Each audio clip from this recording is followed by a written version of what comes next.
ثانی انٹرنیشنل حج عمرہ tours and travels. حج عمرہ جانے کے خواہش مند حضرات اسکرین پر دیے گئے نمبرز پر کال کریں۔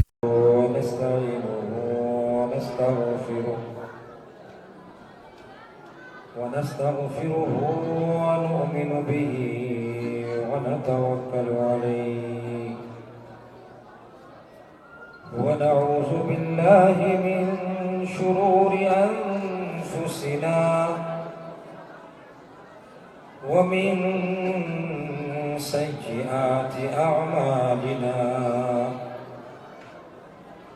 من يهده الله فلا مضل له ومن يضلله فلا هادي له ونشهد أن لا إله إلا الله وحده لا شريك له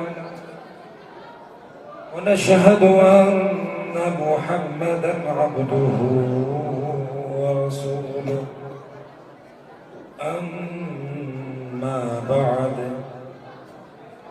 فأعوذ بالله من الشيطان الرجيم بسم الله الرحمن الرحيم إنا نحن نزلنا الذكر وإنا له لحافظون أو كما قال عليه الصلاة والسلام خيركم من تعلم القرآن وعلمه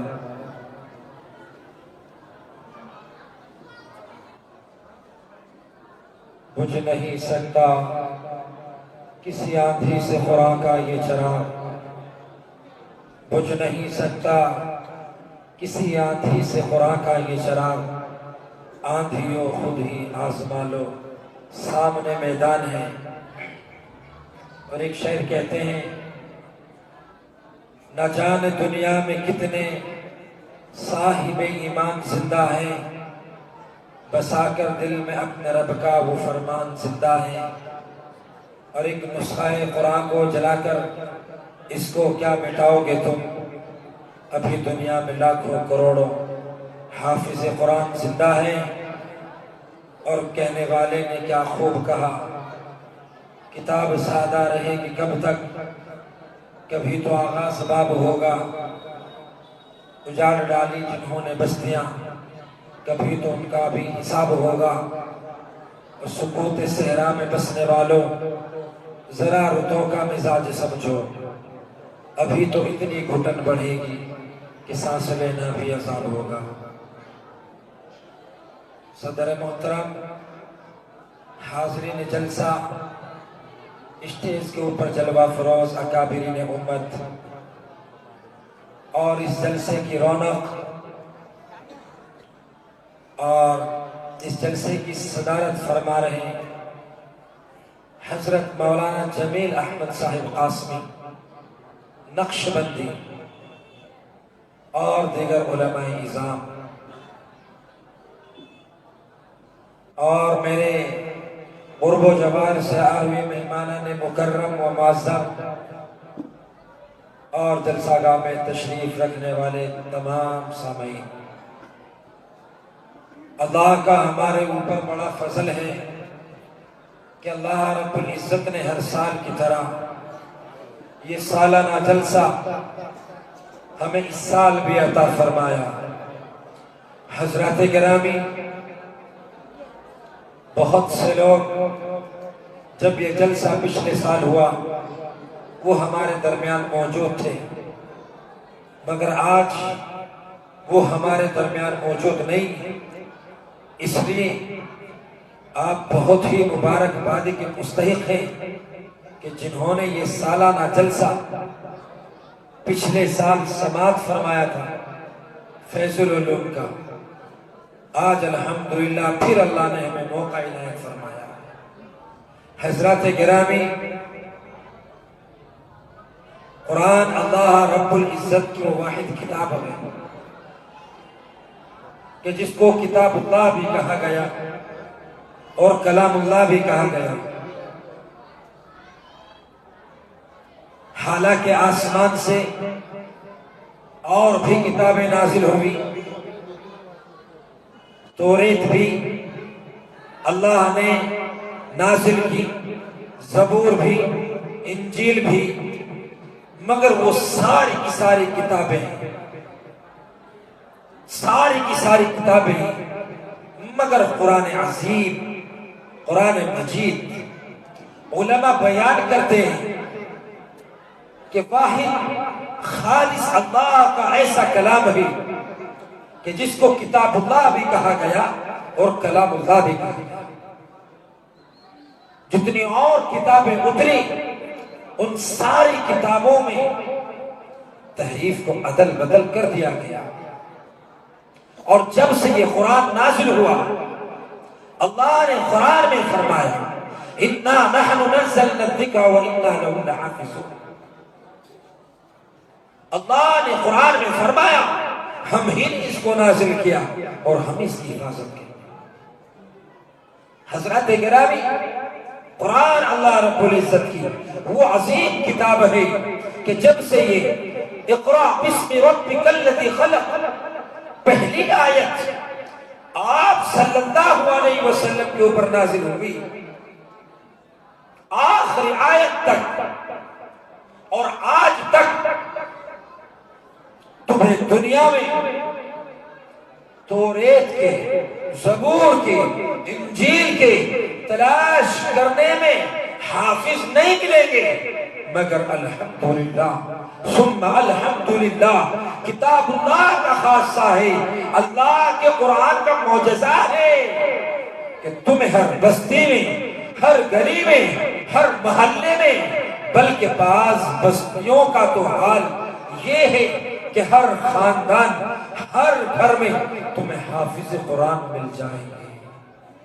کیوں؟ اس لیے کہ یہ اللہ رب العزت کی وہ واحد کتاب ہے۔ میرا رب قرآن میں فرماتا ہے لو انزلنا هذا القرآن على جبل لرأيته خاشعا متصدعا من خشية الله۔ اگر اللہ قرآن عظیم اس مقدس اور معظم کتاب کو پہاڑوں کے اوپر نازل کرتے یا ارادہ فرماتے تو روایتوں میں آتا ہے کہ پہاڑ اللہ کے خوف سے جھک جاتے، مگر اللہ رب العزت نے اپنے بعد آمنہ کا لخت جگر وجہ تخلیق کائنات حضرت محمد مصطفیٰ صلی اللہ علیہ وسلم کو چنا،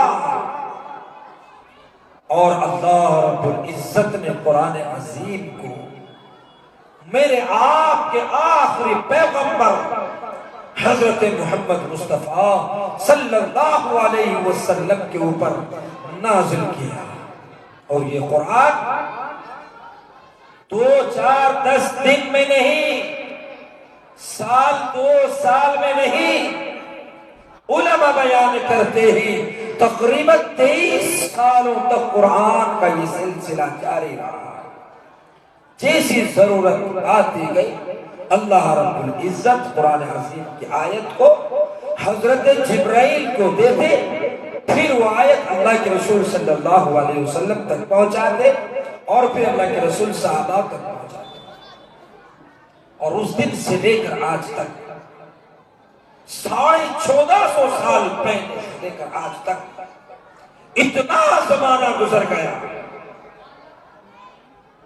اتنا لمبا عرصہ گزر گیا، سال 2 سال ہوتے تو مثال دے لیتے، مگر 1450 سال سے لے کر آج تک بڑے بڑے فتنے، بڑے بڑے ظہیر، بڑے بڑے مکار، بڑے بڑے غنڈے وباش اس دنیا میں پیدا ہوتے رہے، مگر قرآن عظیم کی ایک آیت کے اوپر، قرآن عظیم کے ایک زبر اور زیر کو نہ بدل سکے، نہ کوئی فرق پیدا کر سکے۔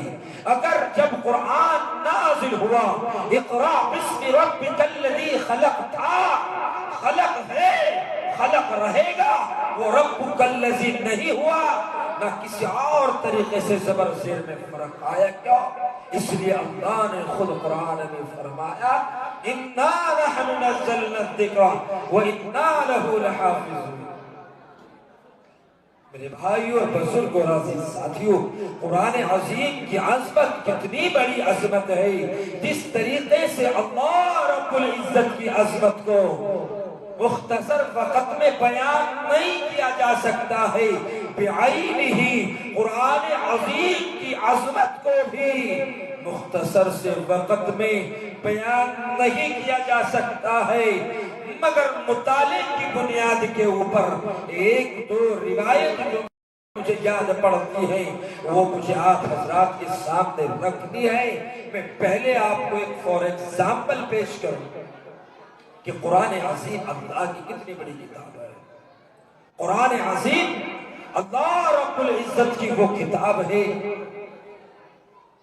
آپ نے اپنے گھروں میں ایک گدا دیکھا ہوگا اور اس گدے کی حیثیت دکانوں پہ جاؤ تو جوتے اس میں رکھے ملیں گے. اس گدے کی اہمیت دکانوں میں جاؤ تو چپل اور جوتے لوگ لے کے اس پہ گھوم رہے ہیں.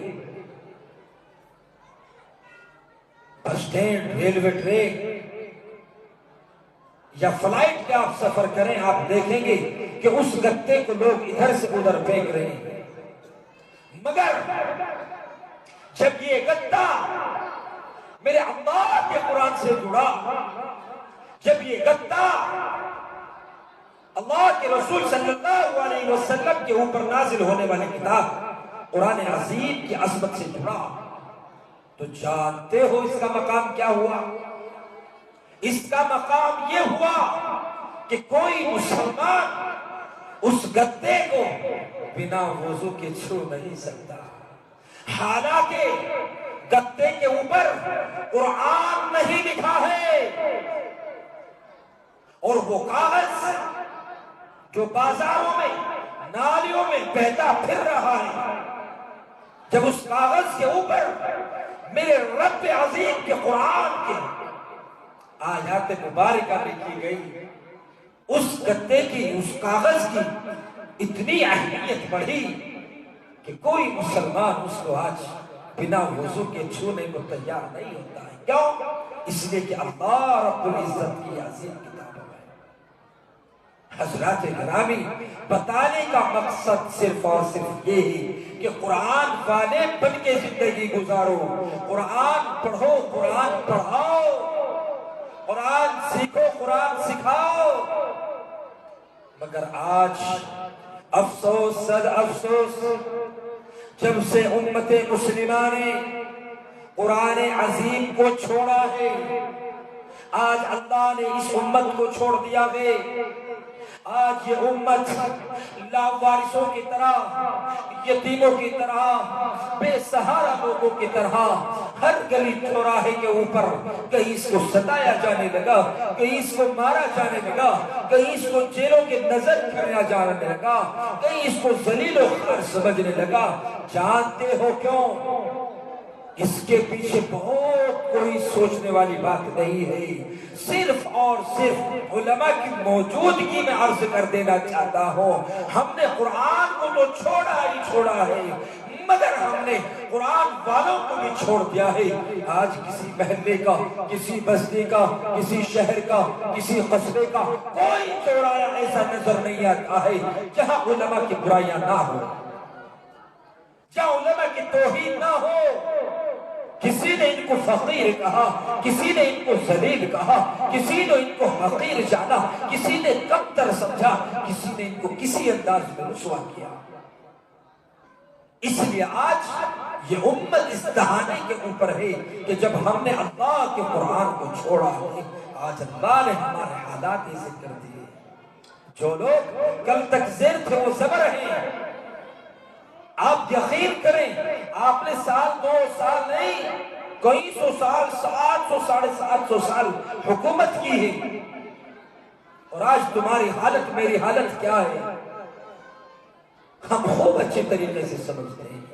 مگر جب تک آپ نے حکومت کی، آپ کے ہاتھ میں قرآن تھا، اللہ کے رسول کی سیرت سامنے تھی، اللہ کے رسول کے فرمان سامنے تھے، مگر جیسا ہی قرآن کو چھوڑا، اللہ کے رسول کی اطاعت کو چھوڑا، اللہ کے رسول کی حدیثوں کو چھوڑا، آج حالات یہ ہے کہ آج ہمیں امت میں ہمارا حال وہ ہو چکا ہے کہ آج ادنا سے ادنا لوگوں کو لوگ ترجیح دے دیتے ہیں، مگر قرآن والوں کو یعنی مسلمانوں کو، امت محمدیہ کے ان کلمہ پڑھنے والے لوگوں کو لوگ اہمیت نہیں دیتے ہیں۔ کیوں؟ اس لیے کہ ہم نے قرآن عظیم کو چھوڑ دیا ہے۔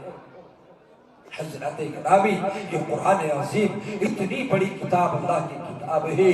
وہ میرے بھائیوں، میرا ایمان اور میرا یقین یہ ہے کہ جتنی کتابیں سب سے دنیا بنی آج تک، آج سے لے کر کے قیامت تک جتنی کتابیں نازل ہو رہی ہیں، ہو چکی ہیں، قیامت تک کتابیں آئیں گی، ان ساری کی ساری کتابوں کو اگر ترازو کے پڑھنے میں رکھ دو اور دوسرے پڑھنے میں قرآن عظیم کا ذرا سا ٹکڑا، ذرا سا جزو رکھ دو، میرا ایمان اور میرا یقین یہ ہے کہ ترازو کا پڑھنے جب آپ اٹھاؤ گے تو پڑھنا وہ جھکے گا جس کے اوپر قرآن عظیم کا ذرا سا ٹکڑا رکھا ہوا ہوگا۔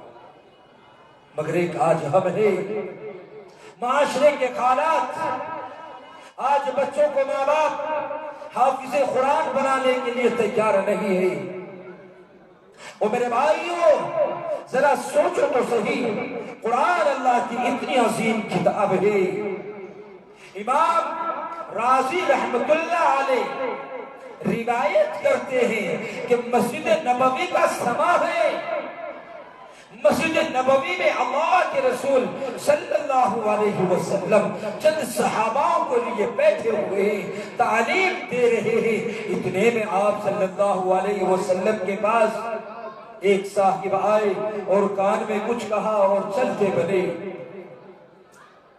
آقا صلی اللہ علیہ وسلم نے ایک صحابی کو بلایا اور کہا، اے میرے صحابی، جانتے ہو میرے پاس کون آیا تھا؟ وہ صحابی رسول کہتے ہیں، یا نبی اللہ میں نہیں جانتا، مجھے نہیں معلوم ہے۔ آقا صلی اللہ علیہ وسلم نے فرمایا، اے میرے صحابی، یہ ملک الموت تھا، یہ موت کا فرشتہ تھا اور مجھے کہہ کے گیا ہے۔ امام رازی رحمت اللہ علیہ روایت کرتے ہیں کہ یہ موت کا فرشتہ مجھے کہہ کے گیا ہے کہ چند لمحات کے بعد تیرے اس صحابی کو میں لینے کے لیے آؤں گا، یعنی اس دنیا سے یہ چلے جائیں گے۔ آئے ہائے امت مسلمہ کے نوجوانوں، بزرگوں، بچوں، سنو قرآن کی عظمت کیا ہے۔ اگر میں ہوتا گھر بھاگتا، اپنے باپ کے سینے سے چمٹ جاتا، ماں کے قدموں میں گر جاتا، اپنی بیوی کو بلاتا، اے میری بیوی میرے بچوں کا خیال کرنا، میں عن قریب اس دنیا سے رخصت ہو رہا ہوں، اے میری بیوی بچوں کی پرورش کا ذمہ تیرا ہے، اے میری بیوی بچوں کو وقت پہ اسکول مدرسے بھیجنا ہے، اے میرے بھائیوں یہ مال تمہارا، یہ جائیداد تمہاری، اب میری موت آنے والی ہے، میں تو چلا جاؤں گا، تم پیار سے رہنا۔ نہ جانے کیسی کیسی نصیحتیں ہم کرتے، مگر جانثار صحابی عاشق رسول ہے، اللہ کے رسول صلی اللہ علیہ وسلم کا بس مردہ ہے، یہ جانثار صحابی ہے، گھر نہ بھاگا، نہ بیوی کے پاس، نہ ماں کے پاس، نہ باپ کے پاس، نہ بچوں کے پاس۔ یہ کہا، یا نبی اللہ، امام رازی رحمت اللہ علیہ روایت فرماتے ہیں، وہ صحابی کہتے ہیں، یا نبی اللہ، اگر میری موت کا وقت اتنا قریب ہے تو مجھے کوئی عمل ایسا بتا دیجئے کہ میں سیدھا جنت میں چلا جاؤں، دوزخ سے بچوں، جنت میں چلا جاؤں۔ اللہ اکبر، قربان چاہیے آقا صلی اللہ علیہ وسلم کے اوپر۔ میرے آقا اگر چاہتے 2 رکعت نماز نفل کی نیت کہتے باندھ لے، میرے آقا اگر چاہتے کہتے پہلے گھر چلا جا، میرے آقا اگر چاہتے کچھ بھی کہہ سکتے تھے، مگر وقت کم تھا۔ میرے آقا نے کہا، آپ کے نبی نے کہا، اے میرے جانثار صحابی، اگر تو یہ چاہتا ہے کہ تو سیدھا جنت میں چلا جائے، دوزخ سے بچ جائے، مسجد نبوی کا سما ہے، قرآن اٹھا لے، میں تجھے قرآن پڑھاتا ہوں تو قرآن پڑھتا چلا۔ یہ قرآن عظیم ہے، قرآن کا مقام اتنا بڑا ہے، قرآن عظیم مقدس کتاب ہے۔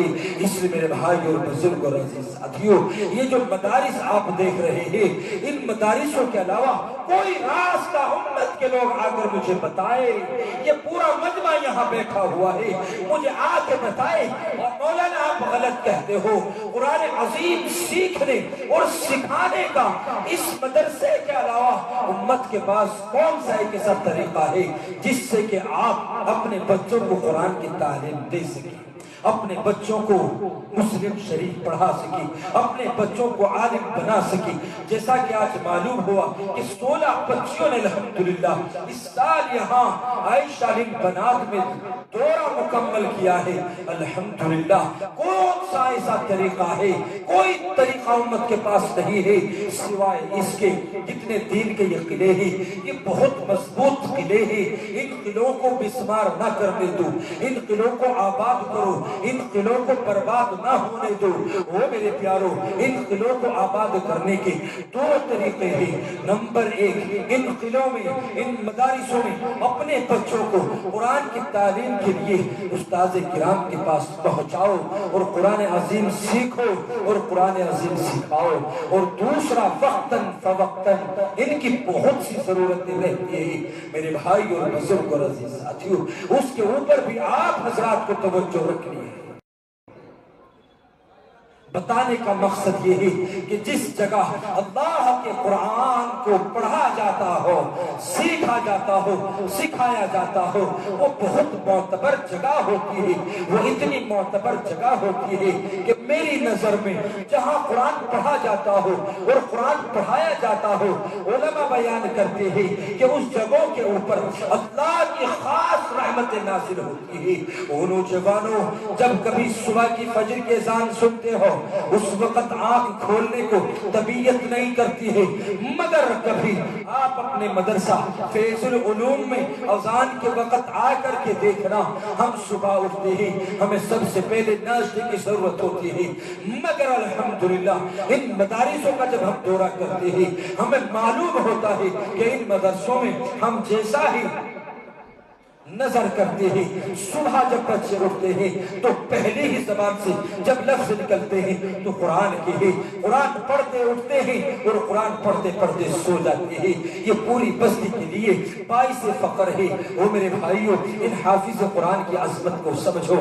ثم اورثنا الکتاب الذین اصطفینا، اگر تفصیل کرو بہت وقت چاہیے، ان علماء کی بھی قدر کرو، ان علماء کو بھی سمجھو جو قرآن عظیم کی دولت کے اوپر اتنی محنت کر رہے ہیں کہ آئے دن بچوں کو حافظ قرآن بنا رہے ہیں، اپنا دماغ، اپنا دل، اپنا جسم، اپنی جان مکمل مدارس کے اوپر نشاور کیے ہوئے ہیں اور امت کے مسلمانوں کے بچوں کو، ان نو نہاد نسلوں کو حافظ قرآن، عالم دین بنا رہے ہیں۔ الحمدللہ ثم الحمدللہ۔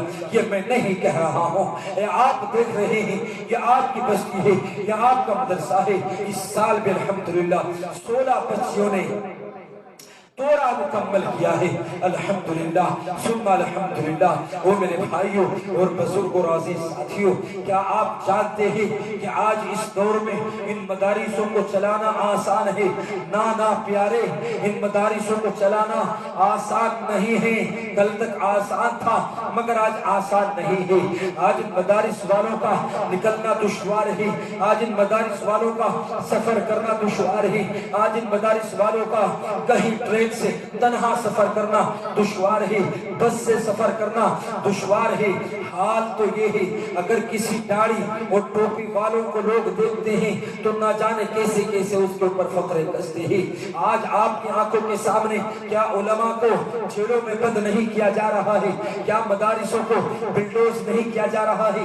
کیا مدارسوں کو، کیا مساجدوں کو، کیا خانقاہوں کو، کیا دینی درسگاہوں کو مسمار نہیں کیا جا رہا ہے؟ کیا جا رہا ہے۔ کیوں؟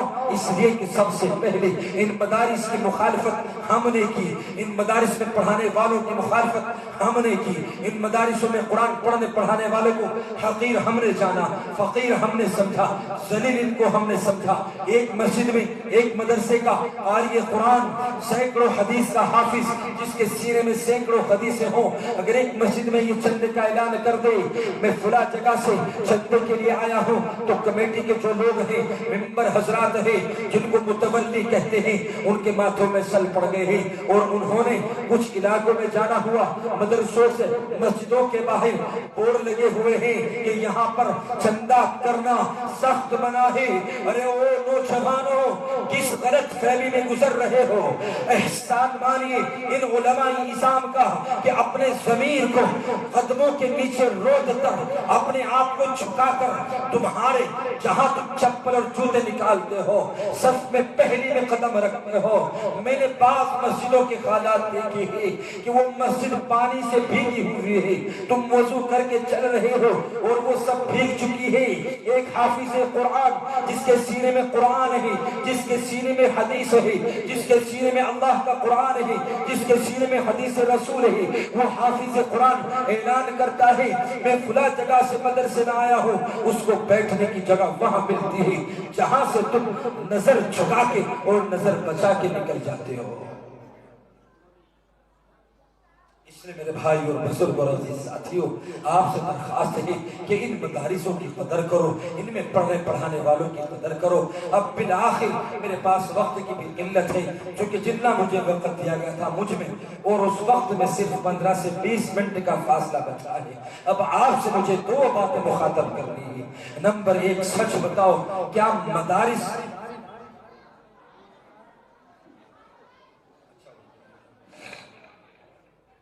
ماشاءاللہ بھائی مجھے چند منٹ آپ کے درمیان میں اور رہنا ہے۔ اگر میرے نوجوان ساتھی جو دروازے پہ کھڑے ہیں وہ اندر آ جائے تو میں آپ کا شکر گزار ہوں گا۔ آ جائے میرے بچے، میرے بھائی آ جائے۔ ماشاءاللہ مجھے معلوم ہے کہ مڈھالہ کے لوگ الحمدللہ بات کو مانتے ہیں، شعور ہے، سلیقہ ہے۔ جب تک آپ گیٹ میں کھڑے رہیں گے میں بات نہیں کروں گا، گیٹ سے اندر آ جائیں، بیٹھ جائیں۔ آپ کے ناظم حضرت مولانا مفتی محمد احمد صاحب نے کہا ہے کہ دروازے میں جتنے لوگ کھڑے ہیں آپ ان کو اندر بلائیں۔ ماشاءاللہ آ جاؤ بھائی۔ حضرات گرامی، قرآن عظیم اللہ کی بڑی عظیم دولت میرے پاس ہے، آپ کے پاس ہے۔ او میرے بھائیوں اور بزرگوں اور عزیز ساتھیوں، قرآن کی عظمت کو سمجھو، قرآن پڑھنے والوں کی عظمت کو سمجھو، قرآن پڑھانے والوں کی عظمت کو سمجھو۔ ہمارا حال تو یہ ہے کہ گھر میں قرآن رکھا ہوا تو ہے مگر وہ قرآن طاقوں کی نظر ہو چکا ہے۔ آج وہ قرآن لاوارث کتاب کی طرح گھر میں رکھا ہوا ہے، مگر نہ اس کو بہن پڑھتی ہے، نہ بھائی پڑھتا ہے، نہ ماں پڑھتی ہے، نہ باپ پڑھتا ہے۔ اور ہماری بیویوں کا اور ہماری بہنوں کا حال تو یہ ہے کہ جتنا وقت ملتا ہے موبائل میں لگا دیتی ہے، مگر ایک وہ کتاب جو کتاب میرے آخری نبی حضرت محمد مصطفیٰ صلی اللہ علیہ وسلم کے اوپر نازل ہوئی ہے، وہ کتاب لاوارثوں کی طرح طاق میں رکھا ہوا ہے۔ آج اس کے کپڑے کے اوپر گرد ہے، آج اس کپڑے کے اوپر گرد و غبار جم چکا ہے۔ آج یہ باپ، آج یہ بھائی، آج یہ بہن، آج یہ میری ماں اپنے بچوں کے 3 دن سے پہلے کپڑے بدل دیا کرتی ہے، کپڑے دھل دیا کرتی ہے۔ بچوں کے کپڑوں کے داغ نظر آ گئے، مگر 1 سالوں سے رکھا ہوا گھر میں قرآن، ایک میرے رب کا قرآن، جس قرآن کو ہم نے یہاں بسا کے رکھا ہے اور جس قرآن کی عظمت کرنے کی وجہ سے دنیا میں آج آپ کا ایک تھوڑا بہت مقام بچا ہوا ہے۔ آج وہ قرآن اس کپڑے میں لپٹی ہوئی ہے جس کپڑے کو 1 سال ہو گیا، 2 سال ہو گئے، نہ بیوی کو فکر ہے، نہ باپ کو فکر ہے، نہ ماں کو فکر ہے۔ او میرے بھائیوں، قرآن عظیم اتنی مقدس کتاب ہے، اس کو جب صبح اٹھو ہر روز اپنے گھر میں قرآن عظیم کی تلاوت کرو۔ اور جانتے ہو قرآن عظیم کی تلاوت کے اوپر زور کیوں دے رہا ہوں؟ اس لیے دے رہا ہوں، روایتیں موجود ہیں، علماء بیان کرتے ہیں کہ جب تمہیں کوئی پریشانی گھیر لے، تمہارے اوپر مصیبتوں کے پہاڑ ٹوٹے اور تمہیں کوئی راستہ نہ ملے تو میرے رب کے قرآن میں ہاتھ ڈال، نظر ڈال اور اس کے اندر اندر ایک آیت الکرسی اللہ لا الہ الا هو الحی القیوم ہے، تو اس کو پڑھنا شروع کر، تو قرآن عظیم کی تلاوت شروع کر، تیرے اوپر سے پریشانیوں کے پہاڑ ختم ہے، تیرے اوپر سے مصیبتوں کے پہاڑ ختم ہے۔ وہ میرے بھائیوں، بزرگوں اور عزیز ساتھیوں، قرآن عظیم کی دولت بہت عظیم دولت ہے، اس لیے میرے بھائیوں اپنے بچوں کو حافظ قرآن کی ہر حال میں دعوت دو، اپنے بچوں کو حافظ قرآن بناؤ۔ حافظ قرآن کا مقام کیا ہے، مرتبہ کیا ہے، یہ بہت لمبی بات ہے، مگر مختصراً عرض یہ کر دو کہ حافظ قرآن کی عظمت وہ عظمت ہے کہ میدان معاشر قائم ہو، یہ سورج سوا نیزے کے اوپر ہو، ساری دنیا نفس نفس کے عالم میں موجود ہو، بیٹا باپ سے بھاگے، باپ بیٹے سے بھاگے گا، مگر اس نفس نفس کے عالم میں میرا اللہ حافظ قرآن کے والدین کو بلائیں گے اور ایک حسین و جمیل تاج حافظ قرآن کے سر کے اوپر رکھیں گے اور کہیں گے اور لوگوں دیکھو آؤ، ان کا مقام دنیا میں جو تھا تمہاری نظروں میں جیسا تھا مگر انہوں نے، ان کی نسلوں نے، ان کے بچوں نے میرے قرآن کو حفظ کیا ہے۔ آؤ آج ان کا میں مقام دنیا والوں کو بتاؤں، دنیا دیکھے گی کہ ماں باپ کے سروں کے اوپر حسین و جمیل تاج، خوبصورت تاج، چاند اور سورج سے زیادہ چمکنے والا تاج ماں باپ کے سر کے اوپر رکھا ہوا ہوگا۔ اتنا ہی نہیں، میرا اللہ کہے گا اے حافظ قرآن چل، نکل، کھڑا ہو، جا، ہم نے وعدہ کیا تھا 10 آدمیوں کا تجھے، تو ان کو دوزخ سے نکال اور جنت میں لے کے چلا جا۔ وہ میرے بھائیوں، ایک حافظ قرآن کا مقام کیا ہے، ایک مرتبہ کیا، ایک ان کا مقام کیا ہے۔ مولانا الیاس گھمن